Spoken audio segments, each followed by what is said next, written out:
Olá, pessoas. Quem fala aqui é Belmiro. Bem-vindos, bem-vindas, bem-vindes, bem-vindo todo mundo. Vamos agora, nesse episódio, continuar aqui com a nossa sequência sobre direito do trabalho. E agora vamos estudar um tópico muito atual, que é o tópico sobre a LGPD, ou Lei Geral de Proteção de Dados Pessoais, e seus impactos no direito do trabalho.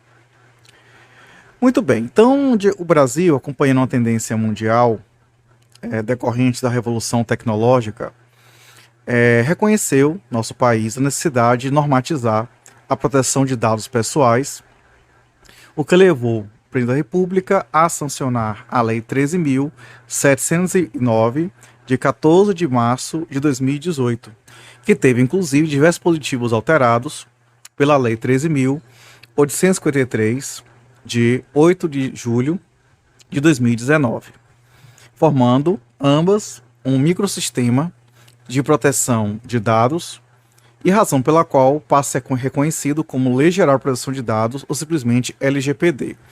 Claro que a LGPD também, isoladamente, esse microsistema ela faz parte de outras, de um microsistema com outras leis também. A exemplo do Marco Civil da Internet, a Lei de Acesso à Informação, e outras tantas também. Voltando à LGPD, o seu principal objetivo ou escopo tem inspiração no modelo europeu, que é estabelecer princípios e regras sobre o tratamento de dados pessoais, inclusive nos meios digitais, mas não exclusivamente, perceberam? É também nos meios digitais, mas não exclusivamente, por pessoa natural ou jurídica, direito público ou privado, com o objetivo de proteger os direitos fundamentais de liberdade e de privacidade e o livre desenvolvimento da personalidade da pessoa natural. Assim, a LGPD estabelece normas gerais consideradas de interesse nacional e que, por tal razão, deve ser observada pela União, pelos Estados, Distrito Federal e municípios, bem como pelos respectivos entes centralizados.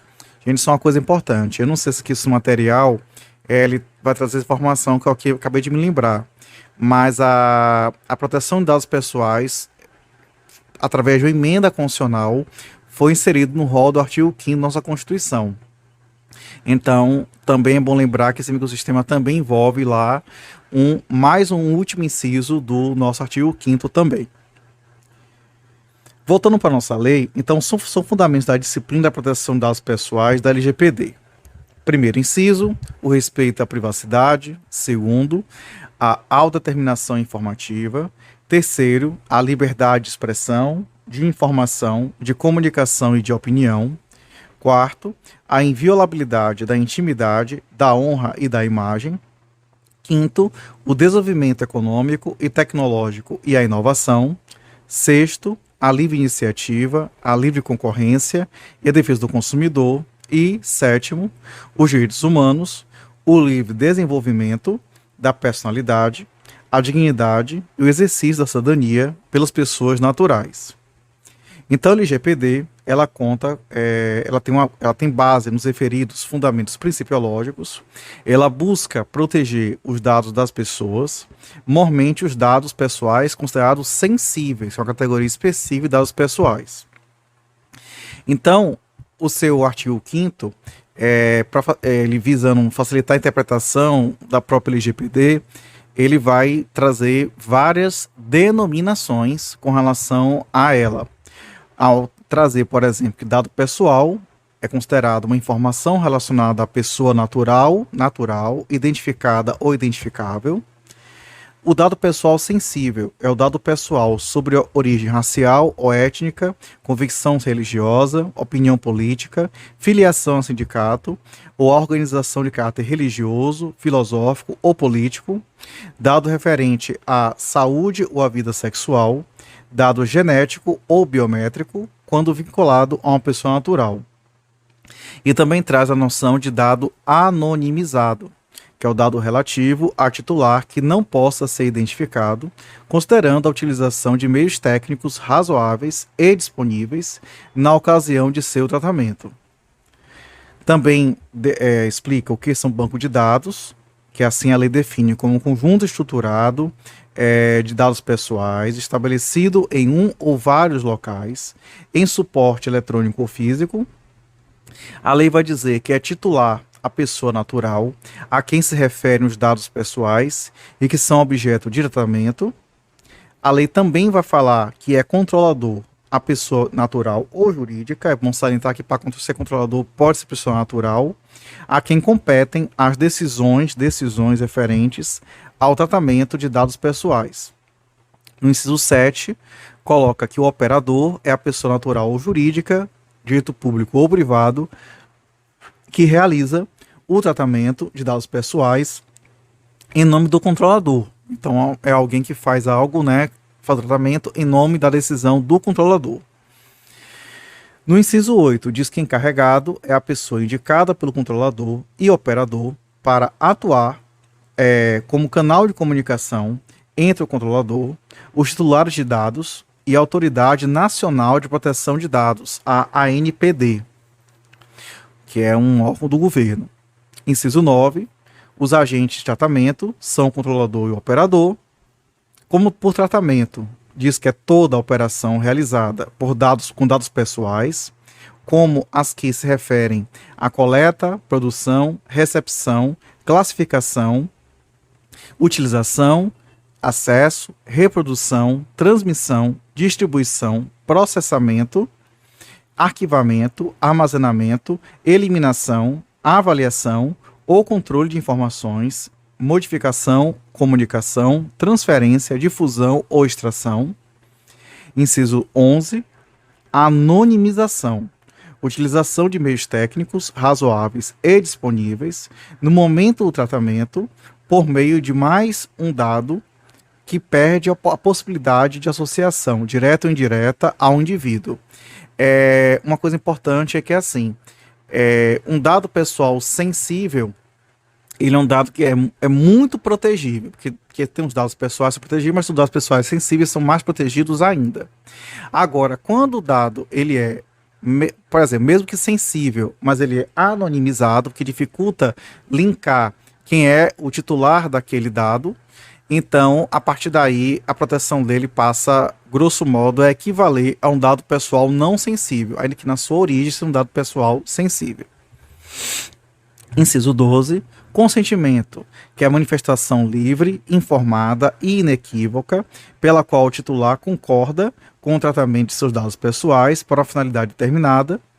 Inciso 13, bloqueio, que é a suspensão temporária de qualquer operação de tratamento mediante guarda do dado pessoal ou do banco de dados.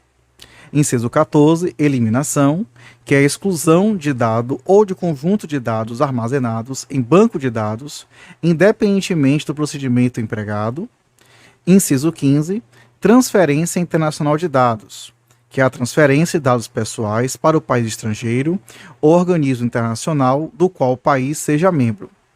Inciso 16, uso compartilhado de dados, que é a comunicação, difusão, transferência internacional, interconexão de dados pessoais ou tratamento compartilhado de banco de dados pessoais por órgãos e entidades públicos no cumprimento de suas competências legais ou entre esses e entes privados, reciprocamente, com autorização específica para uma ou mais modalidades de tratamento permitidas por esses entes públicos ou entre entes privados. Inciso 17, relatório de impacto à proteção de dados pessoais, que é a documentação do controlador, que contém a descrição dos processos de tratamento de dados pessoais, que podem gerar riscos às liberdades civis e aos direitos fundamentais, bem como medidas, salvaguardas e mecanismos de mitigação do risco. Inciso 18, órgãos de pesquisa, que são os órgãos de administração pública, direta ou indireta, ou a pessoa jurídica privado, sem fins lucrativos, legalmente constituída sob as leis brasileiras, com sede e foro no país, que inclua em sua missão institucional ou em seu objetivo social ou estatutário a pesquisa básica ou aplicada de caráter histórico, científico, tecnológico ou estatístico. E o último inciso, que é o 19, que diz que a autoridade nacional é o órgão da administração pública responsável por zelar, implementar e fiscalizar o cumprimento desta lei, né, da LGPD, em todo o território nacional. Pois bem, superada aqui essa questão dessas definições, nós temos que saber que tem-se em vista que um dos fundamentos da LGPD reside na proteção dos direitos da personalidade, o consentimento do titular, portanto, passa a ser condição para a utilização dos dados pessoais. O consentimento é muito importante. Entretanto, quando nós lemos a LGPD, nós percebemos que esse consentimento não fica muito claro no tocante a dados fornecidos pelo empregado ao empregador, o que pode gerar até mesmo uma divergência doutrinária jurisprudencial. Então, que é o nosso episódio, a gente tem inclusive episódios sobre a LGPD, mas no que tange a relação trabalhista, esse fornecimento de dados do empregado para o empregador, ele está aqui numa zona cinzenta. Então, de acordo com o artigo 3º, a LGPD é aplicável a qualquer operação de tratamento realizada por pessoa natural ou pessoa jurídica, direito público ou privado, independentemente do meio, do país de sua sede ou do país onde estejam localizados os dados, desde que, inciso 1, a operação de tratamento seja realizada no território nacional. 2. A atividade de tratamento tenha por objetivo a oferta ou fornecimento de bens ou serviços, ou o tratamento de dados de indivíduos localizados no território nacional. Ou 3. Os dados pessoais, objeto de tratamento, tenham sido coletados no território nacional. Todavia, quando a gente vai pegar o artigo 4º da LGPD, ele exclui expressamente a sua aplicação ao tratamento de dados pessoais, na primeira hipótese, realizado por pessoa natural para fins exclusivamente particulares e não econômicos. 2. O realizado para fins exclusivamente, a linha A, jornalístico e artístico, ou B, acadêmicos, aplicando-se, nesse hipótese acadêmicos, os artigos 7º e 11 da LGPD. Inciso 3, realizados para fins exclusivos de segurança pública, defesa nacional, serão do Estado, atividade de investigação e repressão de infrações penais, que deve ser regulado por lei específica. 4, os provenientes de fora do território nacional e que não seja objeto de comunicação, uso compartilhado de dados com agentes de tratamento brasileiros ou objeto de transferência internacional de dados com outro país, que não de proveniência, desde que o país de proveniência proporcione grau de proteção de dados pessoais adequado ao previsto na própria LGPD. Então a gente percebe que a LGPD ela não fala nada sobre a esfera trabalhista. Mas se a gente pegar, por exemplo, a interpretação sistemática, a gente vai perceber que nos artigos 3º e 4º da LGPD, ele autoriza uma ilação, né, uma extensão de seus princípios e regras, sendo aplicáveis no departamento da relação empregatícia. Vamos falar da relação trabalhista, né, já que os avulsos não são empregados stricto sensu. Tendo em vista que nessa relação, a trabalhista, o empregador assume o risco da atividade econômica, ainda que não lucrativa, e o empregado é a pessoa física ou natural que, de modo não eventual e com subordinação jurídica, recebe salário como contraprestação dos serviços prestados. Então, a LGPD, em seu artigo 7º, prevê 10 bases legais autorizadoras do tratamento de dados pessoais, além do consentimento titular. Ou seja, além do consentimento titular, tem outras 10 bases, que são, no artigo 7º diz, aqui está a redação literal, tá? O tratamento de dados pessoais somente poderá ser realizado nas seguintes hipóteses. Inciso 1, mediante fornecimento de consentimento pelo titular. 2, para cumprimento de obrigação legal ou regulatória do controlador.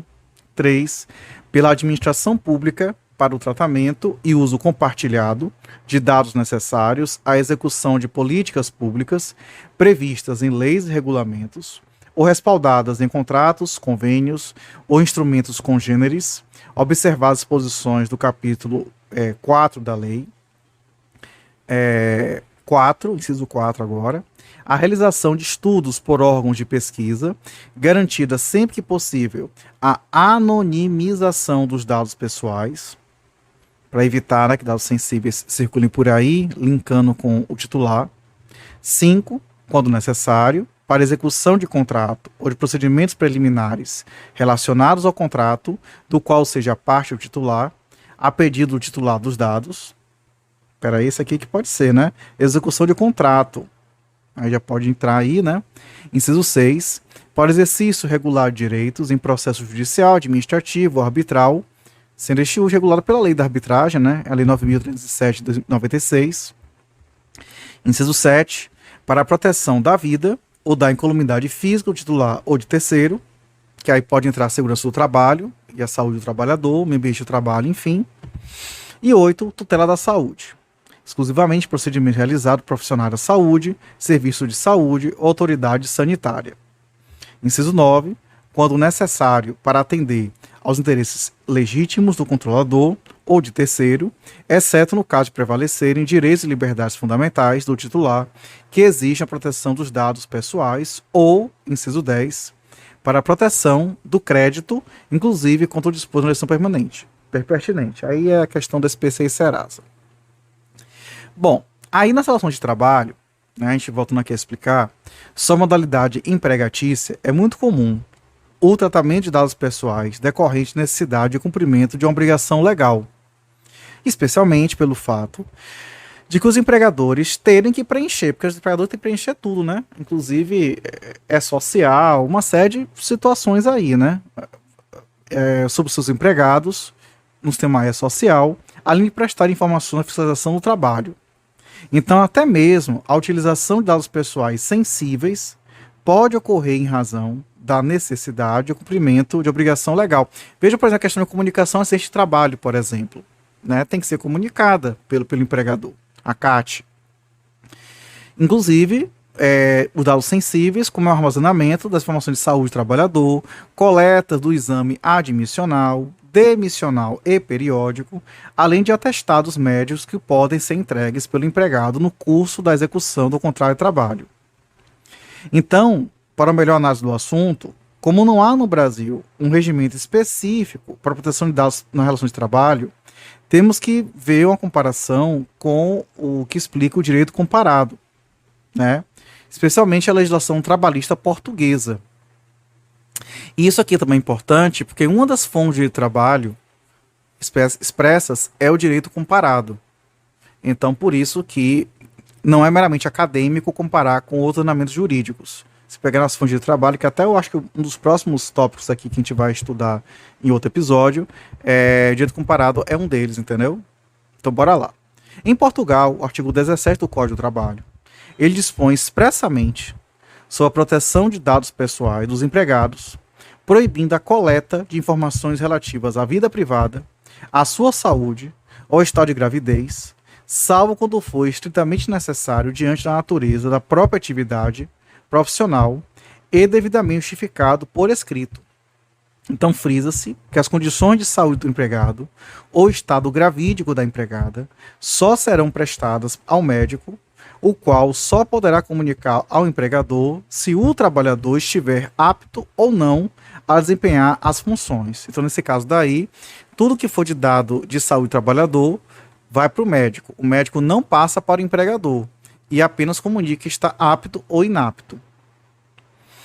Além disso, o Código do Trabalho português, em seu item 3, que é a maneira como eles organizam a legislação, prevê, abre aspas, que o candidato a emprego ou trabalhador que haja fornecido informações de índole pessoal goza do direito ao controle, ele fala um controle, né, ao controle dos respectivos dados pessoais, podendo tomar conhecimento do seu teor e dos fins a que se destinam, bem como exigir a sua retificação e atualização.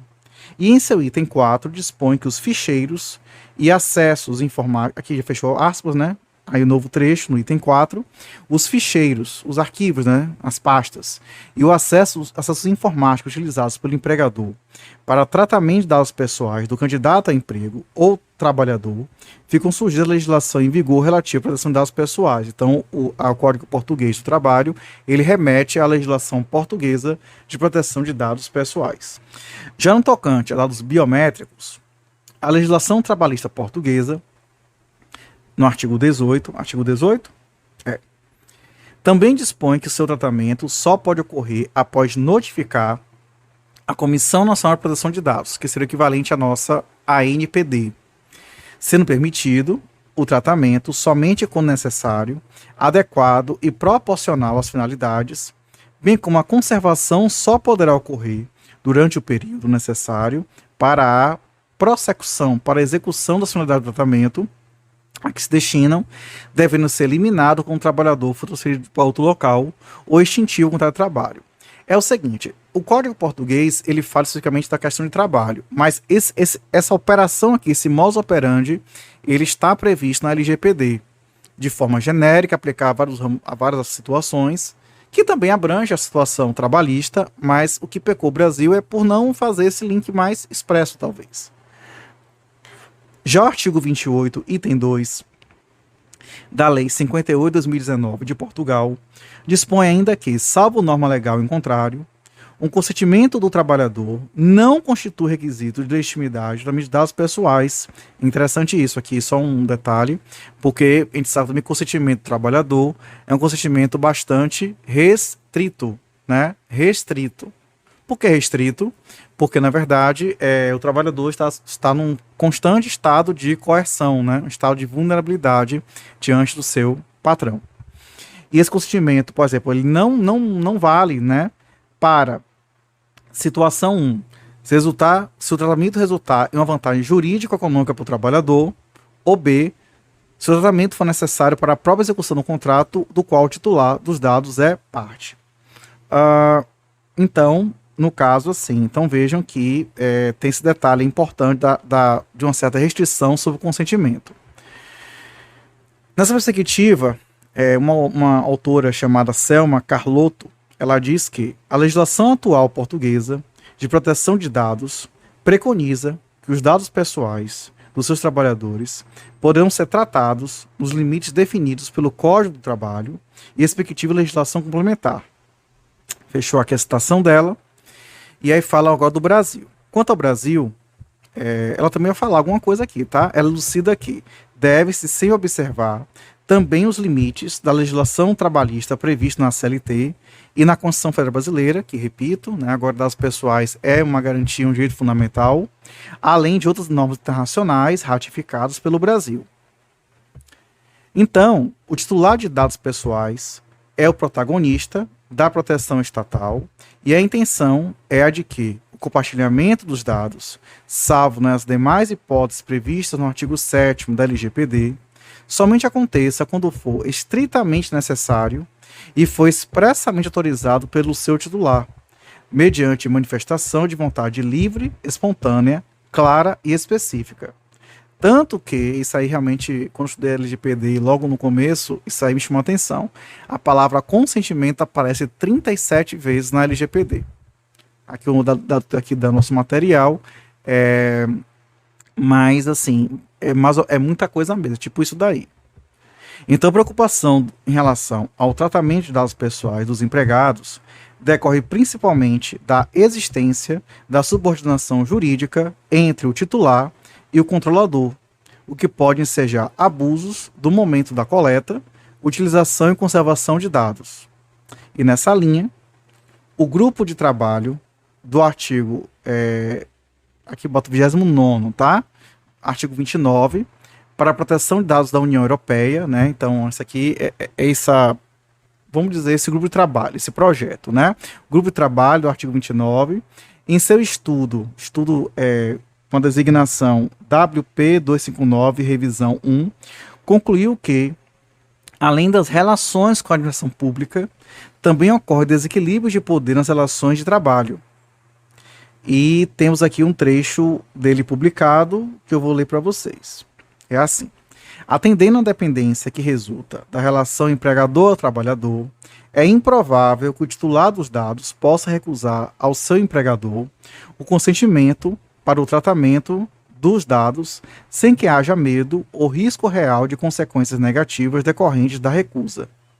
É improvável que um trabalhador responda livremente ao pedido de consentimento do empregador para, por exemplo, ativar sistemas de controle com observação do local de trabalho através de câmeras ou preencher formulário de avaliação. sem incentivo criativo de pressão para esse consentimento. Aqui está falando o seguinte, quando falar ativar sistema de controle, vamos colocar assim, que o empregado seja obrigado a fornecer a senha de acesso dele para o patrão, por exemplo. Eu até já lidei com situações como essa, complicadas, às vezes que as empresas muitas vezes elas não querem criar um login de uma certa função para não depois configurar uma espécie de, vamos dizer assim, uma espécie de equiparação salarial. Por exemplo, tem um lugar que eu trabalhei, por exemplo, que eu era coordenador de curso, eu tinha vários professores que me ajudavam, mas eles trabalhavam com a minha senha. Isso eu tô falando de mais de 10 anos atrás, viu, gente? Então, assim, e isso, claro, não pode, tal, mas era uma coisa extremamente conhecida, era uma coisa que era exigida assim, porque eles não queriam botar que os meus professores auxiliares, eles, na verdade, tivessem uma senha própria para evitar que eles pudessem buscar uma equiparação salário-coordenador.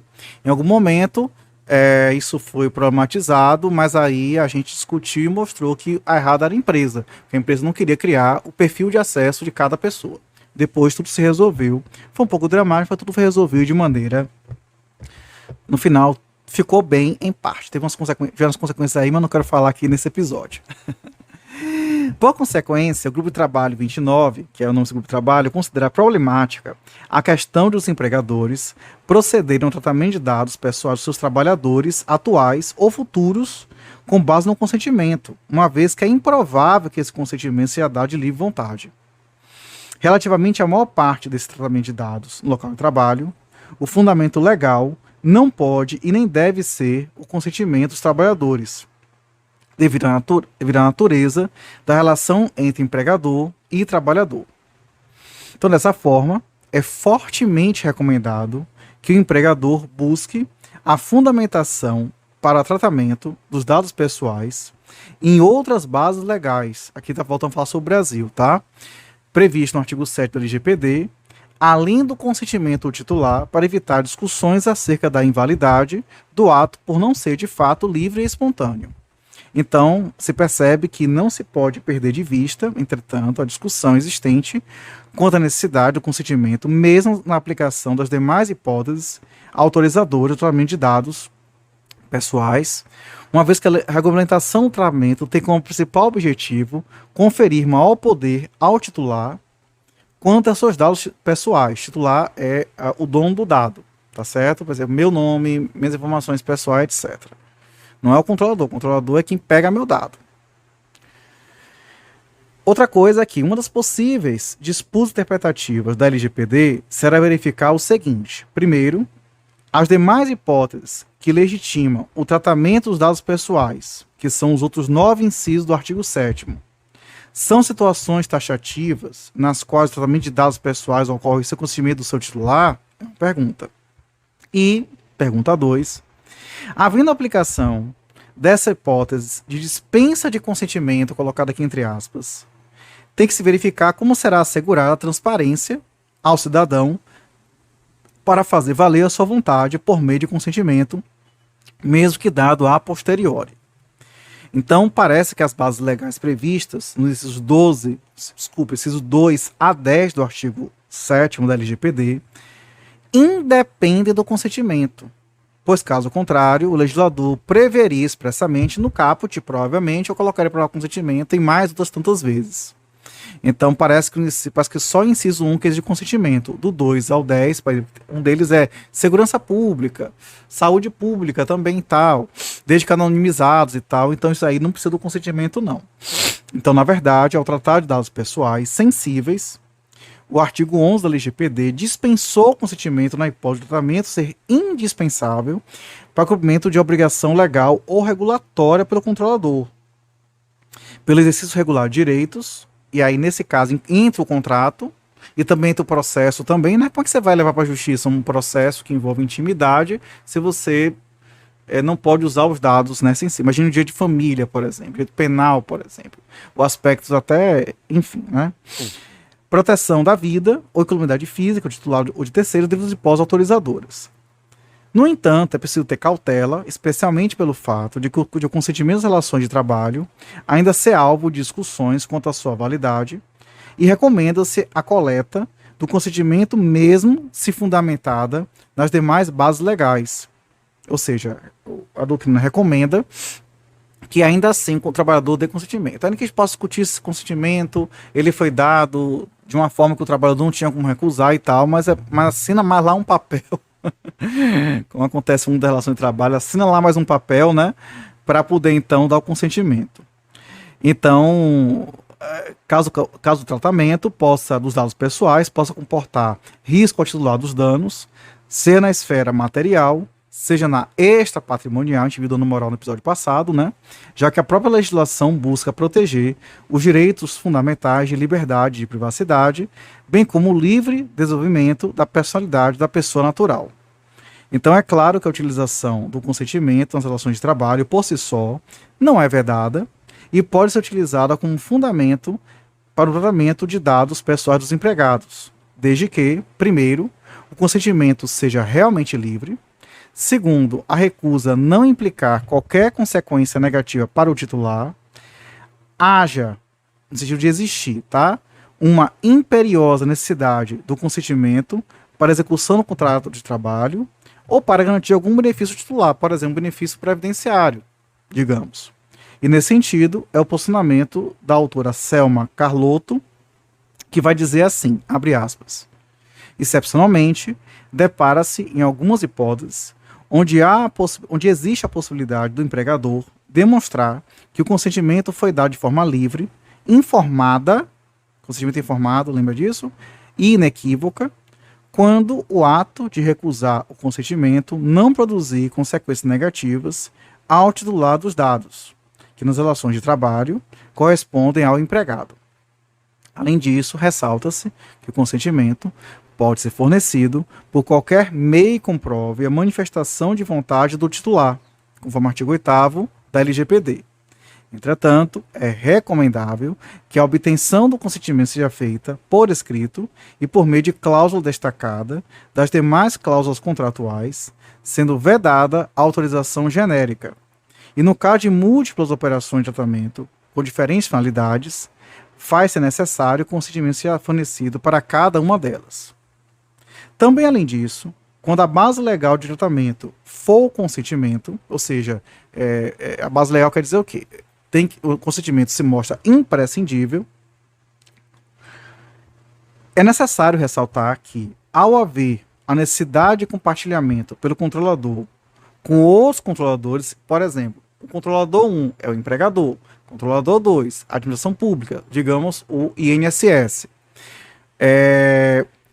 deverá obter cada controlador no consentimento específico para essa finalidade, salvo nos casos em que o compartilhamento estiver fundado em outra base legal de tratamento.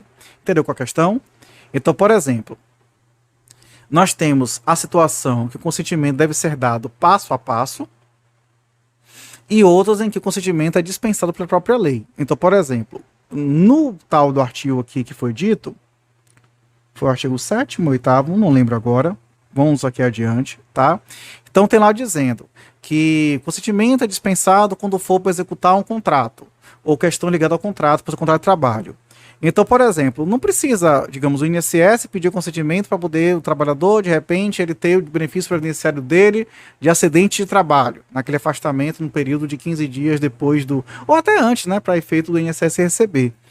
Então, aí essa explicação é interessante, porque senão a gente burocratizaria demais o procedimento, né? Já que, vamos dizer assim, que apesar da LGPD querer trabalhar com consentimento específico, né, em cada situação, tem situações que às vezes ficam uma burocracia tão grande que às vezes o próprio beneficiado pode ser, que é o titular, pode ser prejudicado, né? Muito bem.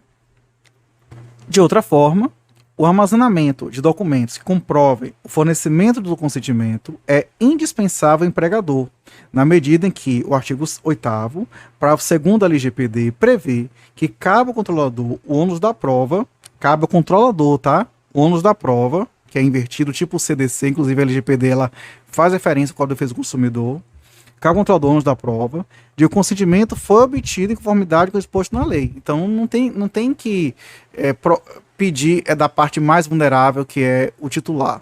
Tem que pedir do controlador. Cadê o documento lá que assinou? Em sentido até harmônico com o dia de trabalho. Que o dia de trabalho, em geral, é o empregador que tem que ter os documentos. A defesa, em geral, do dia de trabalho é um tanto quanto o de ônus da prova invertido. Por fim, a gente destaca que o consentimento pode ser revogado a qualquer momento, mediante manifestação expressa do titular, devendo o controlador, que no caso aqui é o empregador, facilitar esse procedimento e disponibilizá-lo de forma gratuita. E por esse motivo recomenda-se a utilização das demais bases legais, além do consentimento, no âmbito da relação de emprego, para evitar não apenas o risco de conflito quanto à validade do ato, como também a possibilidade de o titular revogar o consentimento a qualquer momento. Bom, gente, então esse aqui foi nosso episódio sobre a LGPD Ação de Trabalho. E no próximo episódio vamos voltar. Será um episódio no próximo bem curtinho, mas para não juntar aqui sem necessidade, falaremos nos próximos episódios sobre compliance trabalhista. Então, até mais. Tchau, tchau.